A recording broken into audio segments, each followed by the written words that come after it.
Good afternoon, students. I am Anjana Jaiswal from Mansur College of Education, Kurud Bhilai. आज हम MEd syllabus के 6th paper psychological perspective of education के unit 1 psychology as scientific study पे आज हम discuss करेंगे। इसकी synopsis आप देख सकते हैं। Introduction of psychology, meaning of psychology, definition of psychology, nature of psychology and method of study in psychology. Let's start with introduction. As we know, man is a social animal. मनुष्य एक सामाजिक प्राणी है। सामाजिक प्राणी होने के कारण उसे समाज में रहने के लिए एक आधारभूत स्तंभ की आवश्यकता होती है, और वो आधारभूत स्तंभ है उसका व्यवहार, मानव व्यवहार। और साइकोलॉजी ही एक ऐसा सब्जेक्ट है जो मनुष्य के व्यवहार के विषय में अध्ययन करता है। उस व्यवहार में होने वाली सारी गतिविधियाँ, चाहे वो बौद्धिक इंटेलेक्चुअल हो, फिजिकल शारीरिक हो, इमोशनल भावनात्मक हो, या वो सामाजिक हो, किसी भी तरह की गतिविधि, उसके बारे में साइकोलॉजी मनोविज्ञान अध्ययन करता है। जैसे कि हम देखते हैं इंटेलेक्चुअल गतिविधि, जो बौद्धिक गतिविधि है, उसमें साइकोलॉजी स्टडी करता है माइंड के बारे में, फिजिकल में वो बॉडी के बारे में स्टडी करता है, इमोशनल में वो सोल के बारे में स्टडी करता है, और सोसाइटी जो है, सोशल जो एक्टिविटी है, सामाजिक गतिविधि है, उसमें वो मनुष्य के इंडिविजुअल के एनवायरनमेंट, उसके वातावरण के बारे में अध्ययन करता है। मानव व्यवहार में अगर हम किसी तरह का कोई परिवर्तन चाहते हैं या हम किसी तरह की कोई समस्या फेस कर रहे हैं, तो उन समस्याओं को दूर करने में या उन परिवर्तनों को लाने में भी मनोविज्ञान हमारे लिए। आगे बढ़ते हैं, हम देखते हैं मीनिंग ऑफ साइकोलॉजी। साइकोलॉजी के अर्थ को जानने से पहले हम आपको ये बता दें कि साइकोलॉजी पहले फिलोसफी का एक हिस्सा था। तो उस समय ग्रीक वर्ड साइको प्लस लोगो से लिया गया था साइकोलॉजी। साइक मतलब सोल, लोगस मतलब science. It means the science of soul. Psychology, the meaning of psychology is a science of soul. इसे हम आत्मा का मनोवैज्ञानिकों ने और दर्शन शास्त्रियों ने मनोविज्ञान को अलग अलग तरीके से परिभाषित किया। कुछ लोगों ने इसे आत्मा का विज्ञान कहा, साइंस ऑफ सोल। कुछ लोगों ने इसे मस्तिष्क का विज्ञान, और कुछ साइकोलॉजिस्ट ने इसे चेतना का विज्ञान, और किसी ने इसे व्यवहार और अनुभव का विज्ञान कहा। पहला जैसे हम देखते हैं science of soul. Science of soul मतलब आत्मा का विज्ञान। 16वीं और 17वीं शताब्दी 16 एंड 17 सेंचुरी में प्लेटो और एरिस्टोटल जो थे, उन्होंने इसे साइंस ऑफ सोल के नाम से परिभाषित किया। उनका कहना था कि मन, जिस तरह से हम इसके शाब्दिक अर्थ को देखते हैं, साइक और लोगस ग्रीक वर्ड से वो बना है। साइक मतलब सोल और लोगस मतलब साइंस, मतलब साइंस ऑफ सोल। तो इसलिए उन्होंने इसे आत्मा का विज्ञान कहा, क्योंकि मनोविज्ञान मन के विज्ञान और आत्मा के विज्ञान से जुड़ा हुआ है, इसलिए उन्होंने इसे मन के विज्ञान और आत्मा के विज्ञान के नाम से परिभाषित किया। लेकिन जब उनसे ये प्रश्न किया गया कि आत्मा का स्वरूप, आकार और आत्मा के कार्य क्या हैं, इसे आप डिफाइन करिए, तब वो इसे डिफाइन करने में सक्षम नहीं रहे, और इसीलिए उनके इस विचार को आगे जाके नकारा गया। और मिडिवल पीरियड आते ही, मध्यकाल आते ही, पेट्रो पोम्पेनेजी ने इसे साइंस ऑफ माइंड के नाम से परिभाषित किया। साइंस ऑफ माइंड, मस्तिष्क का विज्ञान। उनका कहना था कि कोई भी मानव व्यवहार सिर्फ आत्मा पर निर्भर नहीं है। हमारा जो मस्तिष्क है वो हमारे व्यवहार को प्रदर्शित करने में सहायक होता है, इसलिए उन्होंने इसे मस्तिष्क का विज्ञान कहा। लेकिन जब उनसे जब क्रॉस क्वेश्चनिंग की गई, या उनसे जब ये पूछा गया कि आप मस्तिष्क के कार्य को समझाइए, मस्तिष्क के आकार को, मस्तिष्क किस तरह से कार्य करता है, इसको आप समझाइए, तो वो उसे एक्सप्लेन करने में, उसे परिभाषित करने में पूरी तरह से सक्षम नहीं हुए, और इसलिए उनके भी विचार को नकारा गया। और आगे 1890 में विलियम जेम्स ने इसे साइंस ऑफ कॉन्शियसनेस, चेतना के विज्ञान के नाम से परिभाषित किया। चेतना का विज्ञान, चेतना का विज्ञान मतलब मस्तिष्क के स्तर, मस्तिष्क के अंदर जो 3 स्तर अर्धचेतन, चेतन और अवचेतन मन जो होता है वो किस तरह से कार्य करता है और उस पर ही हमारा पूरा मनोविज्ञान आधारित है, ये विलियम जेम्स के अनुसार।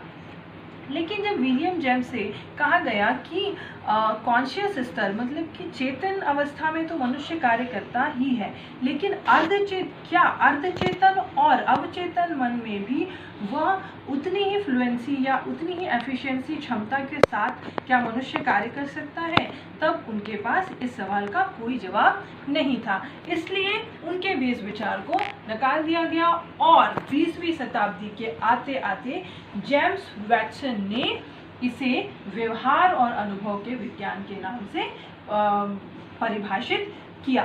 व्यवहार का विज्ञान, एक्चुअल में मनोविज्ञान को हम व्यवहार का ही विज्ञान कहते हैं। जैसा कि आपने इंट्रोडक्शन में देखा था कि कोई भी मानव व्यवहार जो है वो पूरे साइकोलॉजी जो है पूरे तरीके से मानव व्यवहार को ही परिभाषित करता है। मानव व्यवहार वो किसी भी गतिविधि में हो, वो किसी भी आयाम में हो, बौद्धिक स्तर हो, वो भावनात्मक स्तर हो, वो सामाजिक स्तर हो, या वो कोई भी आयाम मनुष्य के व्यवहार का हो, उसका अध्ययन साइकोलॉजी के अंतर्गत होता है। Soul, mind, consciousness and behaviour and experience को देखने के बाद हम ऐसे ही कंक्लूड कर सकते हैं कि मनोविज्ञान ना केवल आत्मा का विज्ञान है, ना ही सिर्फ मस्तिष्क या चेतना या व्यवहार का विज्ञान है, ये इन सभी का मिला जुला समावेश है। हम मनोविज्ञान को आज के युग में science of soul, mind, consciousness, behaviour and experience इन सब के नाम से परिभाषित किया जाने लगा है। हम मनोविज्ञान को मन का विज्ञान, आत्मा का विज्ञान, चेतना का विज्ञान, व्यवहार का विज्ञान और अनुभव का विज्ञान कह सकते हैं। इसे मैं आपको इस एग्जाम्पल के थ्रू बताना चाहूँगी कि दिस इज अ माइंड, और ये माइंड के अलग अलग अवस्थाएं हैं, conscious, subconscious and unconscious level of mind. मानव व्यवहार कैसे प्रदर्शित होता है, उसकी शुरुआत, उसकी उत्पत्ति कहाँ से होती है। तो सबसे पहले हमारे मन में कुछ इच्छाएं आती हैं। अगर हम देखें तो हमारी जो हमारी आवश्यकताएं जन्म देती हैं हमारी इच्छाओं। अब ये इच्छाओं की उत्पत्ति कहाँ से होती है, जो हमारे सेंस ऑर्गन्स हैं। हमारी सेंस ऑर्गन्स जिसे हम इंद्रियों के नाम से जानते हैं, तो eyes, nose, ears, tongue and skin, ये जो हमारे सेंस ऑर्गन्स हैं, इन सेंस ऑर्गन्स की जो भी आवश्यकताएं होती हैं, उन आवश्यकताओं की पूर्ति के लिए हमारे मन में इच्छाएं आती हैं। और हमारे मन में जो भी इच्छाएं आती हैं, ये इच्छाएं सबसे पहले, ये डिज़ायर सबसे पहले जाके मस्तिष्क के अनकॉन्शियस स्तर, जिसको हम अवचेतन मन कहते हैं, अवचेतन मन की अवस्था में जाके ये स्टोर हो जाती है। जैसे ही इच्छाएं या डिज़ायर्स अनकॉन्शियस स्तर पर जाके स्टोर हो रही हैं, अब माइंड का यहाँ से प्रोसेस शुरू हो जाता है। अगर अनकॉन्शियस लेवल पे बहुत सारी इच्छाएं हैं, तो किस तरह से माइंड उनकी पूर्ति करेगा और उसको व्यवहार में प्रदर्शित करेगा। जो इच्छाएं, जैसे आप देख सकते हैं A, D एंड C, आपकी A, D एंड C जो इच्छाएं हैं, अगर वो सोशली एक्सेप्टेबल है, हम मानते हैं कि इन सारी इच्छाओं में से ये जो 3 इच्छाएं थी, ये उस समय सोशली एक्सेप्टेबल थी, सामाजिक रूप से स्वीकृत इच्छाएं थी, और मनुष्य जिसके मस्तिष्क में ये इच्छाएं आई वो इसके लिए कैपेबल था, उसकी पूर्ति के लिए, या उसके पास वो सारे साधन थे जिससे वो उस इच्छाओं की पूर्ति कर सकता था।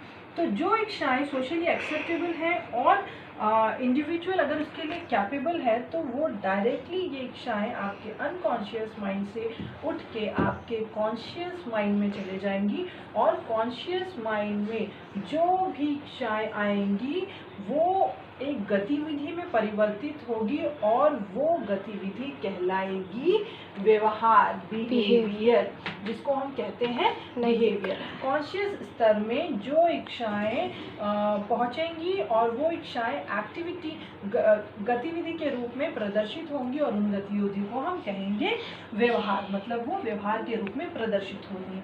लेकिन कुछ ऐसी भी इच्छाएं अनकॉन्शियस माइंड में होंगी जिसकी पूर्ति नहीं की जा सकती या इट इज सोशली अनएक्सेप्टेबल। वो इच्छाएं जो सामाजिक रूप से अस्वीकृत है या मनुष्य उसके लिए कैपेबल नहीं है या वो उसे पूर्ण करने के लिए कैपेबल नहीं है। तो अब ऐसी इच्छाएं जो हमारे अनकॉन्शियस माइंड में रह गई हैं और जो कॉन्शियस स्तर पर नहीं पहुंच पा रही है, व्यवहार में परिवर्तित नहीं हो पा रही हैं, उन इच्छाओं को माइंड बहुत ही इंटेलेक्चुअली उन इच्छाओं की पूर्ति वो हमारे सबकॉन्शियस स्टेट या ड्रीम, स्वप्न, जिसे हम कहते हैं स्वप्न की अवस्था में ले जाकर कई बार वो हमारी इन इच्छाओं की पूर्ति कर देता है और इस यहाँ पे स्टोर की हुई जितनी चीज़ें हैं इसको वो खाली कर देता है। हम हर एक सेकेंड में हमारे मन में नई इच्छाएं आती हैं।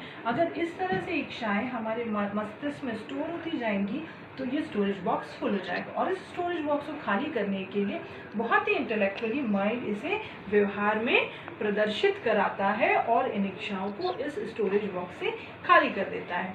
जो इच्छाएं जिसकी पूर्ति नहीं हो पाती है या जो व्यवहार में प्रदर्शित नहीं हो पाता है, उन इच्छाओं को वह अलग अलग इच्छाओं का एक चेन या एक स्टोरी की तरह उसे क्रिएट करके हमें स्वप्न में दिखाता है और सब कॉन्शियस स्टेट पे, सब अर्धचेतन मन की अवस्था में ले जाके स्वप्न में दिखा के वो इन इच्छाओं की पूर्ति करवाता है और इस स्टोरेज बॉक्स को खाली कर देता है। तो यहाँ पे आप देख सकते हैं कि हम साइकोलॉजी को किस तरह से सोल, आत्मा का विज्ञान, जो हमारी इच्छाओं की उत्पत्ति होती है वो हमारे मन से होती है, जो हमारी आवश्यकताओं को आप यहाँ पे देख सकते हैं, आवश्यकताओं के कारण इच्छाएं उत्पन्न होती है और ये सारी इच्छाएं उत्पन्न होती हैं हमारे मन से। हम जितनी भी इच्छाएं हमारे मन में उत्पन्न होती हैं वो मन से, आत्मा से जुड़ी होती हैं, इसीलिए हम मनोविज्ञान को आत्मा का विज्ञान भी कहते हैं। अब मस्तिष्क किस तरह से इन इच्छाओं की पूर्ति के लिए कार्य कर रहा है, तो हम यहाँ पे इसे साइंस ऑफ माइंड या मस्तिष्क का विज्ञान भी कह सकते हैं। और मस्तिष्क की विभिन्न अवस्थाएं जिसे हम कॉन्शियस स्टेट, सब कॉन्शियस और अनकॉन्शियस स्टेट कहते हैं, इसीलिए मनोविज्ञान को चेतना का विज्ञान भी कहा जाता है, क्योंकि चेतना की विभिन्न अवस्थाओं में ही ये सारा कार्य होता है। और चेतना की अवस्था में आने वाली इच्छाएं व्यवहार में प्रदर्शित होती हैं, इसीलिए साइकोलॉजी को व्यवहार का विज्ञान भी कहा जाता है। और ये व्यवहार, जब कोई व्यवहार निरंतर रिपीट होता है या उसको बार बार रिपीट किया जाता है तो वो व्यवहार अनुभव में परिवर्तित हो जाता है और इसलिए इसे अनुभव का विज्ञान भी हम कहते हैं। तो इस तरह से आपने जाना कि मीनिंग ऑफ साइकोलॉजी को हम किस तरह से डिफाइन कर सकते हैं। साइकोलॉजी, डेफिनेशन ऑफ साइकोलॉजी हम देखेंगे कि मनोविज्ञान की परिभाषा अकॉर्डिंग टू वुडवर्ड के अनुसार psychology is a science of activity of an individual in relation to the environment. जैसे कि मैंने आपको इंट्रोडक्शन में बताया था कि मनुष्य की जितनी भी गतिविधियां हैं जो व्यवहार में प्रदर्शित होती हैं उसके बारे में ही मनोविज्ञान अध्ययन करता है और उसकी अंतःक्रिया, जो उसका जो इंटरैक्शन होता है एनवायरनमेंट से, वातावरण से इंटरैक्ट करते हुए मनुष्य जितनी भी गतिविधियां करता है उसका अध्ययन ही मनोविज्ञान के द्वारा किया जाता है।